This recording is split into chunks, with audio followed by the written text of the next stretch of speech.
Mais alors les gars, je suis content de vous retrouver dans cette petite vidéo dans laquelle on va essayer ensemble de voir qui est favori entre le Barça et le Paris Saint-Germain pour cette double confrontation quart de finale de la Ligue des Champions. Parce que les gars, 10 avril prochain, dans 9 jours, il y aura en fait une double confrontation entre le Barça et le Paris Saint-Germain quart de finale de la Ligue des Champions. Et dans cette petite vidéo les gars, on va essayer ensemble de voir qui est favori. Est-ce que c'est le Barça qui est favori sur une équipe comme le Paris Saint-Germain pour cette double confrontation quart de finale de la Ligue des Champions, ou est-ce que c'est le Paris Saint-Germain qui est favori sur une équipe comme le Barça pour cette double confrontation quart de finale de la Ligue des Champions? Alors dans cette petite vidéo les gars, on va essayer ensemble de débattre sur tout ça, de voir qui est favori tout en analysant l'effectif d'une équipe comme le Paris Saint-Germain, tout en analysant l'effectif d'une équipe comme le Barça. Alors si vous regardez la vidéo et que vous n'êtes pas encore abonné à la chaîne, dès à présent vous pouvez le faire pour ne pas manquer toutes les dernières nouvelles actualités d'une équipe comme le Barça. Parce qu'ici les gars, on parle des actualités du Barça, on fait des avant-matchs du Barça, on débriefe aussi les matchs du Barça. Alors si tout ça vous intéresse et que vous ne voulez rien manquer de tout ça, dès à présent abonnez-vous à la chaîne et activez la petite cloche des notifications pour ne rien manquer. Alors les gars, Barça versus une équipe comme le Paris Saint-Germain quart de finale de la Ligue des Champions, moi je dirais que c'est un bon tirage pour une équipe comme le Barça, tout comme c'est un bon tirage pour une équipe comme le Paris Saint-Germain. Parce que les gars, quand on regarde la saison d'une équipe comme le Paris Saint-Germain et la saison d'une équipe comme le Barça, je trouve que c'est un bon tirage pour une équipe comme le Barça qui a trouvé une équipe comme le Paris Saint-Germain en quart de finale, tout comme c'est plutôt un bon tirage pour une équipe comme le Paris Saint-Germain qui a retrouvé une équipe comme le Barça en quart de finale. Mais la différence qu'il y a entre la presse espagnole et la presse française, les gars, la plupart en fait dans des médias français, c'est que la presse espagnole respecte une équipe comme le Paris Saint-Germain tout en sachant que c'est pas une grosse équipe en parisienne dans cette saison. On est tous d'accord que Thilo Henry, il est à peine arrivé au Paris Saint-Germain, il commence à peine à mettre en place un nouveau projet, c'est pas une grosse équipe en parisienne dans cette saison. Mais la presse espagnole tout en sachant en fait en tout ça, la presse espagnole respecte tout de même une équipe comme le Paris Saint-Germain les gars, parce que c'est le foot, dans le foot en fait tout peut se passer hyper vite. Mais en fait la presse française, la plupart des médias français ne respectent pas une équipe comme le Barça. Les gars, on dirait que pour la plupart des médias français, une équipe comme le Paris Saint-Germain va tout simplement éclabousser une équipe comme le Barça et passe en demi-temps, que pour la plupart des médias français, une équipe comme le Barça, c'est une équipe archi nulle en cette saison. Alors les gars, je veux bien que cette saison, c'est pas une grosse équipe du Barça, on est tous d'accord là-dessus. Moi personnellement, en voyant en fait dans la redil Kaigandougana, Joao Félix, Joao Cancelo, je pense que la saison d'une équipe comme le Barça allait être une saison en fait bien différente comme elle est à présent. Parce que les gars, au début de la saison, le Barça n'était tout simplement pas une équipe régulière, le Barça était tout simplement incapable de mettre de l'intensité qu'il faut, de mettre de l'agressivité qu'il faut faire dans les matchs. C'est pas pour cette raison qu'à présent le Barça a eu longueur de retard par rapport à une équipe comme le Real Madrid. C'est parce que au début de la saison, la première partie de la saison d'une équipe comme le Barça, c'était vraiment pas ça. Alors c'était vraiment du n'importe quoi tant que le Barça était nul. Le Barça encaissait des buts en fait par n'importe quel moyen. Mais à présent, avec en fait un Koubassi qui évolue dans l'accent de la défense d'une équipe comme le Barça, et avec en fait dans le repositionnement des jeux comme en fait un Christensen devant la défense d'une équipe comme le Barça en tant que pivot, on voit que le Barça s'améliore beaucoup. Et depuis l'annonce du départ des entraîneurs comme Xavi Hernandez après la défaite face à une équipe comme Villarreal en Liga, le Barça n'a plus perdu en fait depuis l'annonce du départ d'un entraîneur comme Xavi Hernandez.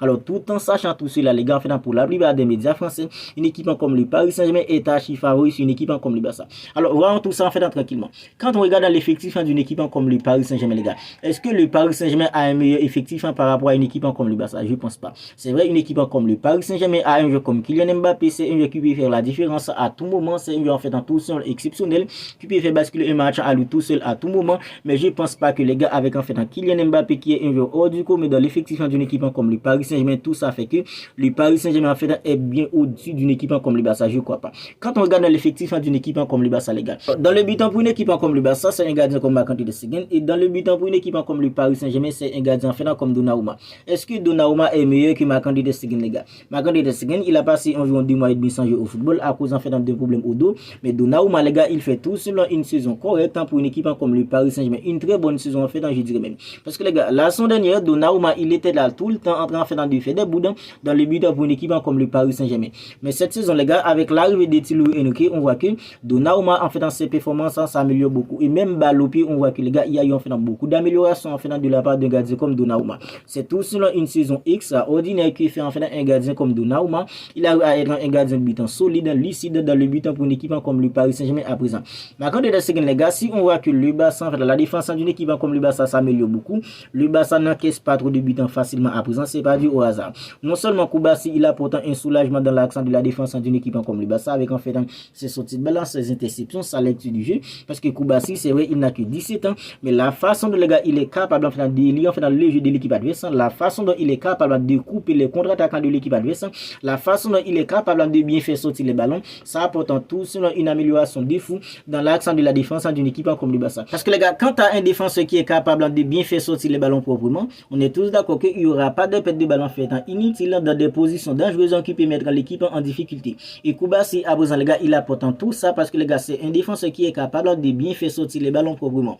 Alors les gars, Marc-André ter Stegen lui aussi, il est pour beaucoup dans l'amélioration défensive d'une équipe comme le Barça. Parce que depuis le retour de Marc-André ter Stegen, les gars, on voit que le Barça n'encaisse pas trop de buts inutilement, les gars. Parce que Marc-André ter Stegen, il est capable de réaliser des parades extraordinaires pour empêcher à l'équipe d'encaisser des buts en fait facilement. Alors les gars, quand on prend la défense d'une équipe comme le Paris Saint-Germain et la défense d'une équipe comme le Barça, dans le but, je trouve que c'est plutôt jeu égal à présent entre un gardien en fait comme Donnarumma et un gardien comme Marc-André ter Stegen. Quand on prend la défense, les gars, avec l'absence de Marquinhos, il est toujours incertain pour le match aller. C'est plutôt Beraldo et un joueur en fait comme Danilo que Luis Enrique avait titularisé face à une équipe comme Marseille dimanche. Alors les gars, quand on prend la défense d'une équipe comme le Barça à présent, c'est Ronald Araujo, c'est un joueur en fait comme Inigo Martinez, c'est Koubassi. Alors les gars, si on prend en fait élément pour élément, je trouve que le Barça a un léger avantage sur une équipe comme le Paris Saint-Germain dans l'accent de la défense. Parce que les gars, dans l'accent de la défense d'une équipe comme le Paris Saint-Germain à présent, avec l'absence de Marquinhos, ce sont des joueurs comme Beraldo, des joueurs comme en fait Danilo Pereira qui sont titularisés par un entraîneur comme Luis Enrique. Dans l'accent de la défense d'une équipe comme le Barça à présent, ce sont des joueurs comme Ronald Araujo, des joueurs comme Koubassi, des joueurs comme Inigo Martinez. Je trouve que défensivement, le Barça a un avantage sur une équipe comme le Paris Saint-Germain dans l'accent de la défense. Même quand on parle en fait de latéral droit, latéral gauche, les gars, Hakimi sera suspendu pour le match aller. Alors les gars, je trouve que un joueur comme en fait Jules Koundé, c'est vrai, il est pas formé en tant que latéral droit de métier, mais à présent, il arrive à se débrouiller hyper bien sur le côté droit d'une équipe comme le Barça et lui aussi, il apporte beaucoup dans l'amélioration défensive d'une équipe comme le Barça à présent. Un joueur comme en fait Lucas Hernandez, c'est lui qui évolue en tant que latéral gauche pour une équipe comme le Paris Saint-Germain à présent, avec l'absence d'un joueur comme Marquinhos, Beraldo passe en fait en défense.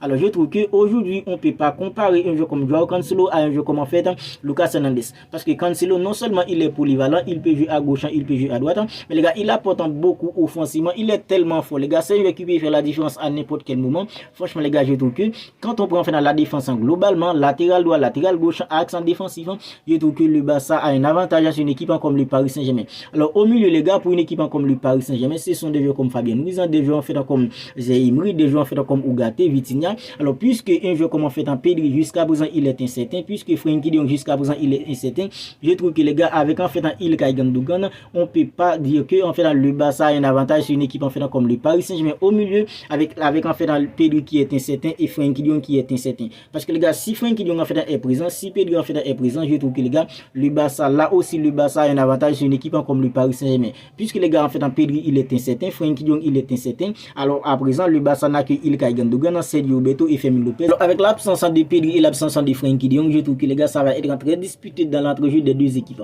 Si Pedri est là, si Frenkie de Jong est là, là aussi le Barça aura un avantage. Mais avec l'absence de Pedri, l'absence de Frenkie de Jong, on est tous d'accord que les gars ça va être très disputé dans l'entrejeu des deux équipes. Parce qu'au milieu pour une équipe comme le Paris Saint-Germain, il y a un joueur qui s'appelle Zahimri. Zahimri les gars, il est hyper jeune, c'est vrai, mais il a beaucoup de qualité et c'est un joueur les gars qui est tout simplement exceptionnel quand il est en fait dans son bon jour. Alors avec un joueur en fait comme Vitinha à ce côté, Vitinha c'est un milieu de terrain, il est hyper technique, il est capable de bien conserver le ballon. Voilà pourquoi je vous dis que les gars avec l'absence de Pedri et Frenkie de Jong, je trouve que ça va être très disputé parce que le Barça n'aura que Ilkay Gundogan au milieu accompagné d'un joueur comme Sergio Roberto puis un joueur en fait comme Fermin Lopez. Mais si Pedri est là, si Frenkie de Jong est là, le Barça aura un avantage au milieu sur une équipe comme le Paris Saint-Germain techniquement. Alors devant la différence qu'il y a en fait pour l'attaquant d'une équipe comme le Paris Saint-Germain et l'attaquant d'une équipe comme le Barça, c'est que le Barça n'aura que Lamine Yamal en fait dans les 1 contre 1 si en fait un jeu comme Joao Félix ne joue pas. Parce que les gars, à présent, Joao Félix il est capable de faire la différence entre les 1 contre 1. Rafinha il est tout simplement incapable de faire la différence entre les 1 contre 1. Mais Lamine Yamal en fait il est capable de faire tout ça. Du côté du Paris Saint-Germain, les gars, Kylian Mbappé c'est tout simplement un joueur en fait exceptionnel qui peut faire basculer un match à lui tout seul à tout moment. Il y a aussi un joueur comme Ousmane Dembélé qui peut faire la différence. C'est vrai, Ousmane Dembélé il est pas en fait un vrai buteur, mais quand il s'agit en fait de perforer la défense adverse, quand il s'agit en fait de déséquilibrer, quand il s'agit les gars, fait fait des couches pour éliminer les défenseurs de l'équipe adverse. Ousmane Dembélé, il était chez nous l'année dernière, on le connaît très bien. C'est un joueur exceptionnel quand il s'agit en fait de briser une défense. C'est vrai, il n'est pas buteur, c'est pas un vrai buteur, c'est pas un joueur sur qui on peut compter pour mettre 2-3 ballons au fond des filets dans un match. Mais quand il s'agit en fait de faire des passes en fait pour mettre ses coéquipiers en but, quand il s'agit les gars de perforer la défense adverse, Ousmane Dembélé, il est capable de faire tout ça. Alors dans les 1 contre 1, je trouve que le Paris Saint-Germain aura un avantage sur une équipe comme le Barça avec Ousmane Dembélé et aussi avec un joueur en fait comme Kylian Mbappé qui est hyper rapide. C'est un joueur exceptionnel qui peut faire basculer un match à lui tout seul. Alors les gars, si un joueur comme Joao Félix ne joue pas, le Barça n'aura que la minimale devant pour ici en fait de faire la différence entre les 1 contre 1. Mais les gars, en fait, je trouve que c'est un match en fait en 50-50 entre le Barça et une équipe comme le Paris Saint-Germain. Parce que les gars, une équipe comme le Paris Saint-Germain, c'est pas une équipe exceptionnelle cette saison, tout comme c'est pas une équipe en fait du Barça exceptionnelle cette saison. Je trouve que les gars, il n'y a pas de favoris selon moi entre le Barça et le Paris Saint-Germain. Je trouve que c'est plutôt un match en 50-50 entre le Barça et le Paris Saint-Germain. Vous n'hésitez tout simplement pas à me dire ce que vous en pensez de tout cela dans les commentaires. Si pour vous pensez qu'en fait c'est pas du 50-50, pour moi c'est du 50-50. Si pour vous c'est non, n'hésitez pas à partager vos avis avec moi dans les commentaires sur tout ça. Si pour vous que le Paris Saint-Germain en fait est favori ou si pour vous le Barça est favori, n'hésitez tout simplement pas à me dire ce que vous en pensez de tout cela dans les commentaires. Alors on va en rester là pour cette petite vidéo. Si elle vous a plu, n'hésitez pas à la commenter, n'hésitez pas en fait à la liker. Et si ce n'est pas encore fait, abonnez-vous à la chaîne et activez la petite cloche des notifications pour ne rien manquer. D'ici là les gars, prenez bien soin de vous, on se capte bientôt pour une autre vidéo.